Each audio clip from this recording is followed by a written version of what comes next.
ಎಲ್ರಿಗೂ welcome back to my mini blog. ಎಲ್ಲರೂ ಹೇಗಿದ್ದೀರಾ? ಎಲ್ಲರೂ ಚೆನ್ನಾಗಿದ್ದೀರಾ ಅಂತ ಭಾವಿಸ್ತೀನಿ. ತುಂಬ ದಿನ ಆದಮೇಲೆ ನಾನು ವಿಡಿಯೋನ ಮತ್ತೆ ಸ್ಟಾರ್ಟ್ ಮಾಡ್ಕೊಂಡಿದ್ದೀನಿ. ಇವತ್ತು ನಾನು ಮಶ್ರೂಮ್ ಬಿರಿಯಾನಿನ ಮಾಡ್ಕೊತಿದ್ದೀನಿ. ಸಿಂಪಲ್ಲಾಗಿ ಈಸಿಯಾಗಿ ಹೇಗೆ ಮಶ್ರೂಮ್ ಬಿರಿಯಾನಿ ಮಾಡಬೇಕು ಅಂತ ಅಂದರೆ, ಸೊ ಫಸ್ಟು ನಾನು ಒಂದು ಈರುಳ್ಳಿ, ಹಾಗೆ ಮಶ್ರೂಮು, ಒಂದು ಟೊಮೊಟೊ ಹಣ್ಣು, ಹಾಗೆ ನಾನು ಇಲ್ಲಿ ಬಿರಿಯಾನಿ ಪೌಡರ್ನ ತೊಗೊಂಡಿದ್ದೀನಿ.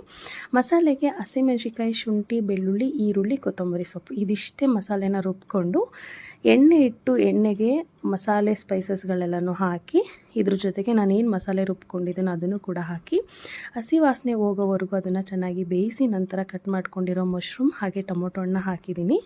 ಇದು ಹಾಕಿದ್ಮೇಲೆ ನಾನು ಬಿರಿಯಾನಿ ಪೌಡರ್ ಹಾಗೆ ಸ್ವಲ್ಪ ಅರಿಶಿನ, ಬೇಕು ಅಂದರೆ ಸ್ವಲ್ಪ ಚಿಲ್ಲಿ ಪುಡಿನ ಯೂಸ್ ಮಾಡ್ಕೋಬೋದು, ಆಪ್ಷನಲ್ ಅದು, ನಾನು ಅದನ್ನು ಹಾಕ್ಕೊಂಡಿಲ್ಲ.